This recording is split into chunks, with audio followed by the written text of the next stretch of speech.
Alhamdulillah, alhamdulillahilladzi an'amana bi ni'matil iman wal Islam. Asyhadu an la ilaha illallah wahdahu la syarika lah, wa asyhadu anna sayyidana Muhammadan abduhu wa rasuluh. Allahumma salli wa sallim ala nabiyyina Muhammadin wa ala alihi wa ashabihi ajma'in. Amma ba'du, faya ayyuhal mu'takifun, usikum binafsi bitaqwallah washkuru ni'matal iman. Qala Allah Ta'ala fil Qur'anil Karim, wa man yattaqillah yaj'al lahu makhraja wa yarzuquhu min haitsu la yahtasib, wa man yatawakkal 'ala Allah fa huwa hasbuh, innallaha balighu amrih. Wa qala aidan, man 'amila salihan min dzakarin wa untha wa huwa mu'min falanuhyiyannahu hayatan thayyibah wa lanajziyannahum ajrahum bi ahsani ma kanu ya'malun. Ma'asyiral muslimin rahimakumullah. Untuk pertama sekali sama-sama kita sampaikan rasa syukur kita kepada Allah Subhanahu wa taala yang telah memberikan kekuatan kepada kita, yang telah memberikan kesempatan kepada kita untuk melangkahkan kaki kita bersama untuk melaksanakan salat Jumat berjamaah di tempat yang mulia ini. Kemudian selawat bersalam kepada kita Nabi Muhammad Sallallahu Alaihi Wasallam sebagai uswah tauladan yang patut kita ambil contoh buat kita semuanya, yang telah dengan susah payah dan kesabarannya menyampaikan risalah kenabiannya, walaupun dalam keadaan yang pelik sekalipun, sehingga kita sampai merasakan agama Islam adalah agama yang benar di sisi Allah Subhanahu wa taala. Di dalam khutbah yang singkat ini tidak lupa pula khatib berwasiat kepada para hadirin yang telah berhadir di sini untuk selalu meningkatkan ketakwaan kepada Allah Subhanahu wa taala. Karena dengan ketakwaan inilah menjadi modal kita untuk mengarungi kehidupan setelah daripada hidup di dunia ini. Karena hidup di dunia ini hanyalah sementara. Apapun yang Allah berikan kepada kita, yang kita alami di dalam kehidupan ini, hanyalah titipan belaka. Dan oleh karenanya, bagi yang terima titipan berupa kekayaan, maka hendaklah kekayaan tersebut dipergunakan di jalan Allah Subhanahu wa taala. Dan bagi yang tidak menerima titipan apapun daripada harta ataupun titipan keluarga, maka berbuatlah sebaik-baiknya untuk mengolah titipan ataupun amanah yang Allah berikan itu kepada jalan ketakwaan kepada Allah Subhanahu wa taala. Hadirin sidang jamaah Jumat yang dirahmati Allah, perlu khatib sampaikan di sini bahwasanya di dalam fase-fase kehidupan di dunia ini kita telah masuk pada fase-fase mendekati fase yang terakhir. Karena di dalam hadis Nabi dikatakan ada 5 fase, yang fase itu telah dilalui dan tinggal kita masuk kepada fase keempat, dan nantinya kita masuk kepada fase yang terakhir, yaitu fase yang dipimpin oleh khilafah. Yang pertama kita ketahui, fase yang pertama adalah fase kenabian, yaitu kenabian Nabi Muhammad SAW. Nah, fase ini setiap umat Islam ketika ada mempunyai permasalahan, mengambil kesimpulan ataupun mengambil jalan keluarnya adalah melalui bertanya kepada Nabi kita Nabi Muhammad SAW. Jadi semua permasalahannya selesai pada zaman Nabi Muhammad SAW. Ini namanya fase kenabian. Kemudian masuk kepada fase yang berikutnya, yaitu fase khilafah Rasyidin atau kekhalifahan Khalifah Rasyidin. Sebagaimana kita ketahui bahwa dalam sejarah Islam disampaikan di sini bahwa khalifah 4 itu merupakan khilafah Rasyidin yang telah kita lihat sama-sama bagaimana dalam sejarah dilukiskan keberhasilan daripada khalifah ini memimpin umat Islam. Kemudian pada fase berikutnya adalah masuklah pada fase kerajaan, yang mana di dunia ini semua bentuk pemerintahannya adalah berbentuk kerajaan. Semua di dunia ini baik di sudut manapun itu semua berbentuk kerajaan, dan ini juga telah kita lalui. Nah, walaupun ada beberapa yang sampai hari ini sistem pemerintahannya masih kerajaan, seperti negeri Brunei Darussalam dan negeri Saudi, di sana masih sistem kerajaan. Akan tetapi pada keseluruhannya semuanya telah melewati fase itu, yaitu fase kerajaan. Nah, masuk pada fase yang berikutnya adalah fase kepemimpinan yang diktator. Nah, pada masa-fase ini adalah semua fase-fase yang di sini adalah ini yaitu masuk pada fase kita sendiri. Yang artinya di sini kita melihat bahwasanya banyak kejadian ketimpangan yang di dunia ini kita lihat melalui media-media televisi. Peperangan di sana di sini untuk mengejar yang namanya kekuatan ataupun kekuasaan. Nah, ini adalah fase-fase yang kita lalui, yaitu fase kepemimpinan yang diktator. Dalam hadis dikatakan fase ini juga nantinya akan keluarnya Dajjal daripada turunan yang dibuat oleh Allah. Dan fase ini juga telah muncul beberapa penampakan ataupun tanda-tanda yang artinya apa yang disampaikan oleh Nabi Muhammad SAW. Seperti yang kita ketahui, yaitu salah satu tanda daripada akhir zaman nanti, yaitu mengeringnya sungai Tiberias yang ada di Irak. Sebagaimana kita ketahui, kalau para hadirin semuanya melihat dalam berita-berita yang ada di media, sungai Tiberias sekarang sudah mulai menurun debit air yang dia punyai. Dan ini sebelum presiden-presiden sebelumnya, yaitu presiden dari Amerika Serikat itu telah mengumumkan bahwasanya di dalam kandungan sungai Tiberias itu terdapat emas. Yang emas ini akan orang berebut untuk mengambilnya. Nah, sungai ini sekarang airnya sudah tinggal sedikit. Nah, ketika sudah airnya sudah habis, maka keluarlah Dajjal dari kurungannya dan mulailah Dajjal menguasai muka bumi. Siapa yang selamat? Yang selamat adalah orang-orang yang mempunyai iman dan selalu beramal saleh. Karena di dalam kehidupan ini modal yang utama kita untuk melangsungkan kehidupan berikutnya adalah amalan yang saleh dan ketakwaan yang kita bawa kepada alam berikutnya. Nah, oleh karenanya hadirin sidang jamaah Jumat yang berbahagia, di dalam kehidupan ini kita senantiasa selalu untuk melakukan amalan yang soleh dalam setiap saat dan setiap waktu. Di dalam hadis ataupun sunnah Nabi Muhammad SAW telah menyampaikan, apa yang sunnah Nabi buat setiap hari itu bisa menjadi standar bagi umat muslim kalau mau ataupun ingin ikut kepada sunnah Nabi. Karena jangan mengaku pengikut Nabi kalau tidak mengikuti sunnahnya. Jangan mengakui pengikut Nabi kalau tidak mengikuti sunnahnya. Yang pertama, sunnah yang dilakukan oleh Nabi setiap hari yaitu qiyamul lail.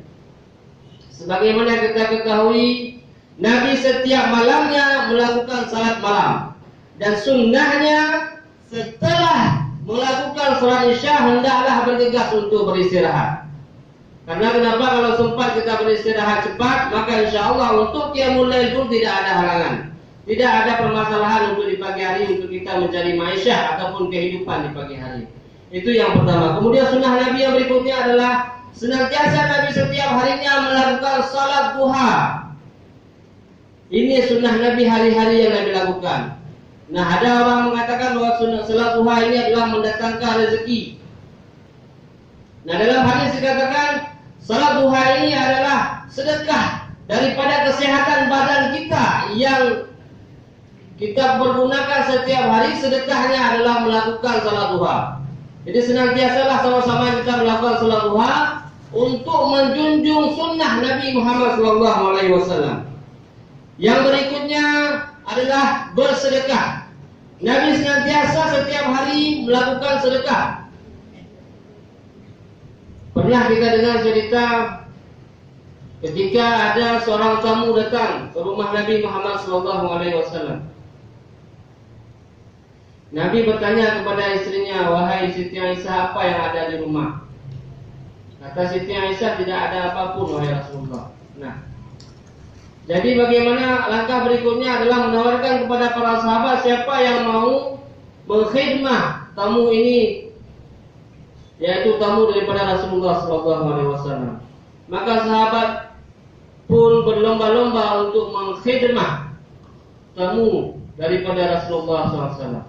Nah, inilah semangat bersedekah yang dipunyai oleh para sahabat pada masa itu. Karena dengan bersedekah, insya Allah rezeki yang kita punyai ataupun apa yang kita miliki, insya Allah membawa berkah. Sidang jemaah Jumat yang dirahmati Allah, berikutnya sunnah yang Nabi lakukan setiap harinya adalah salat berjamaah. Nah, ini yang kiranya kalau kita lihat di daerah kita yang agak kurang perhatian, salat fardu berjamaah. Karena kenapa saya sampaikan di sini? Karena ada pemahaman yang agak sedikit berbeda cara memandang dari satu masalah. Misalnya kalau kita perhatikan tradisi dunia Arab Islam, semua salat fardu itu semua dilakukan berjamaah, tidak bersendirian.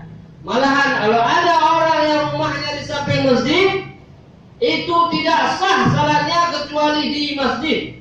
Nah, salat berjamaah inilah yang dipraktekkan oleh Nabi selama hidupnya. Dan senantiasa kita sebagai pengikut Nabi memperhatikan ataupun memfokuskan, mensisakan waktu ataupun menyediakan waktu yang pas. Asas sudah azan langsung bergerak kepada masjid. Dan ini merupakan sunnah Nabi kita, Nabi Muhammad SAW, yang patut kita contoh. Masyarakat muslimin sidang jamaah Jumat yang dirahmati Allah. Sebagaimana kita ketahui bahwasanya salat Jumat ini kalau kita lihat dari sisi hukumnya yaitu sunnah muakkad. Akan tetapi kalau kita lihat daripada tradisi Islam, di dunia Islam semuanya itu laki-laki salat berjamaah itu di masjid. Nah, inilah ketika pemahaman antara tradisi ataupun sunnah yang dipahami oleh sebagian dan satu sisi dipahami oleh fikih, maka di sini ada perbedaan-perbedaan daripada pelaksanaannya. Nah, yang bagusnya adalah apa yang dibuat oleh Nabi itu yang kita ikut. Nabi senantiasa dalam hidup tidak pernah beliau salat bersendirian. Nah, ini yang mesti kita ikut. Dan sisakan waktu. Kalau kita umat Nabi Muhammad senantiasa kita asal dengan azan sudah bergerak ke masjid. Untuk apa? Kita tegakkan sunnah daripada Muhammad SAW. Dan tentunya kalau kita mendirikan salat berjamaah ini pahalanya banyak sekali. 27 derajat dibandingkan dengan salat bersendirian. Dan kemudian berkah yang kita dapatkan itu jauh lebih banyak. Rezeki berkah, semua berkah. Silaturahmi ketemu dengan umat Islam semuanya kita lakukan di situ. Dan alangkah bagusnya sunnah yang satu ini hendaklah kita lakukan selama kita masih diberikan kesempatan untuk hidup di muka bumi ini. Masyarakat muslimin sidang jamaah Jumat yang dirahmati Allah. Yang berikutnya adalah sunnah Nabi buat yaitu selalu berwudu. Nabi Muhammad SAW senantiasa selalu berwudu. Dan pernah juga hal ini dilakukan oleh muazin Nabi yaitu Bilal bin Rabah yang selalu berwudu. Dalam sebuah hadis dikatakan sampai sandal daripada Bilal bin Rabah ketika Bilal bin Rabah berjalan itu suaranya terdengar di surga. Nah, coba kita bayangkan bahwasanya sandal yang dipakai oleh Bilal itu suaranya itu terdengar sudah. Inilah dahsyatnya daripada orang selalu berwudu. Dan orang selalu berwudu ini adalah sunnah daripada Nabi Muhammad SAW. Kemudian yang berikutnya, yang keenam, yaitu senantiasa kita selalu membaca Al-Quran dan mentadabur isinya. Makna di sini adalah Al-Quran adalah kitab yang Allah berikan kepada Nabi Muhammad SAW yang senantiasa kita membacanya dan kita paham artinya, kita melaksanakan isi yang terkandung di dalam Al-Quran tersebut. Kalau di dalam Al-Quran dikatakan jangan membunuh, maka janganlah membunuh. Janganlah engkau berjalan di muka bumi dengan kesombongan, maka janganlah engkau berjalan di muka bumi dengan kesombongan. Nah, ini semua yang dibuat ataupun diperintahkan oleh Allah Subhanahu wa taala kepada kita adalah untuk kemaslahatan kita dalam mengarungi kehidupan ini. Larangan untuk mencuri tujuannya adalah untuk menjaga harta orang lain dan harta kita sendiri. Larangan untuk meminum khamar tujuannya adalah orang tidak jadi gila, karena orang gila sudah rufi'al kalam, sudah diangkat hukum atas dia. Jadi dalam melaksanakan kewajiban agama ini, kesehatan pikiran dan kesehatan badan itu sangat menunjang. Jadi Islam sangat menyuruh umatnya untuk menjaga akalnya dan kesehatannya dengan tidak meminum minuman khamar. Dan sebagai kesimpulannya, semua yang disuruh oleh Allah Subhanahu wa taala di dalam Al-Quran itu adalah untuk kemaslahatan kita semuanya. Sunnah Nabi Muhammad SAW yang terakhir, yaitu beliau senantiasa berzikir. Dalam setiap kesempatan beliau selalu berzikir. Berzikir dalam arti mengingat Allah, baik dengan melafalkan di lidah ataupun dengan mengingat di dalam hati. Karena dengan mengingat Allah, maka ketenangan akan datang di dalam diri. Misalnya para jamaah mengalami perasaan gundah gelisah, itu kadang-kadang sudah merasa seperti itu. Itu hendaklah kita berzikir. Hendaklah kita mengingat, karena dalam ayat adalah ala bidzikrillah tatma'innul qulub. Hanya dengan berzikir kepada Allah akan mendatangkan ketenangan di dalam hati. Karena gelisah itu dia letaknya di hati. Dengan kita berzikir, insyaallah ketenangan pun akan datang di dalam hati. Ma'asyiral muslimin wal muslimat rahimakumullah. Jadi di fase yang keempat ini, yaitu fase kepemimpinan yang diktator ini, hendaklah kita sama-sama menjaga diri kita untuk selalu berbuat amalan yang soleh dalam kehidupan. Karena pada fase ini nanti cobaan-cobaan dari fitnah Dajjal akan muncul, akan menghantui kita, akan kita hadapi. Dengan siapa yang tidak mau menyembah Dajjal maka akan dibunuh. Kan tapi kalau orang beriman, insya Allah keimanannya akan menolak apa yang diperintahkan oleh Dajjal tersebut. Nah, pada fase yang terakhir, yaitu fase daripada kekhalifahan Imam Mahdi. Nah, fase ini ma'asyiral muslimin tidak terlalu lama, hanya 7 atau 8 tahun. Selepas itu umat muslim ataupun orang manusia yang punya iman kepada Allah semuanya akan dimatikan. Dan setelah itu hiduplah barang 2 dekade atau sekitar 50 tahun, dan selepas itu barulah datang namanya kiamat. Nah, untuk menghadapi ini kita sudah berada di fase yang keempat ini. Jadi fase ini hendaknya kita bagi umat Islam untuk menyiapkan diri sesiap-siapnya untuk menghadapi apa yang terjadi pada zaman hari ini. Karena pada zaman hari ini kita lihat para jamaah semuanya terkadang orang sebentar kita bicara langsung marah-marah. Pernah kita lihat kita bicara langsung marah-marah. Jadi bawaan tinggi semuanya. Ini kenapa? Karena keadaan negeri sedang susah. Di mana-mana susah. Makanya untuk mengkantor daripada kesusahan ini, kita hendaknya dekat kepada Allah Subhanahu wa taala. Hanya kepada Allah kita bergantung. Tidak ada yang lainnya yang pantas untuk kita gantung. Jikalau kita merasa susah, maka hanya Allah tempat kita bergantung. Kita minta tolong kepada Allah untuk mampu melewati apa yang menjadi cobaan-cobaan ataupun musibah-musibah yang kita hadapi.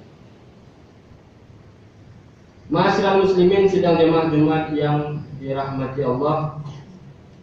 Sebagai kesimpulan di Jumat yang berbahagia ini, Khatib ingin menyampaikan senantiasa kita setiap Jumat hendaknya menghasabah diri kita, melihat pada sifat-sifat atau tingkah laku kita yang mana yang salah hendaknya kita tinggalkan. Dan untuk kedepannya hendaklah kita mempersiapkan amalan yang bagus untuk menjadi bekal kepada kita untuk melanjutkan pada kehidupan yang berikutnya. Mungkin ini saja simpulan daripada khutbah Jumat hari ini. Barakallahu li wa lakum fil Qur'anil azim wa nafa'ani wa iyyakum bima fihi minal ayati wa dzikril hakim wa taqabbala minni wa minkum tilawatahu innahu was samiul alim.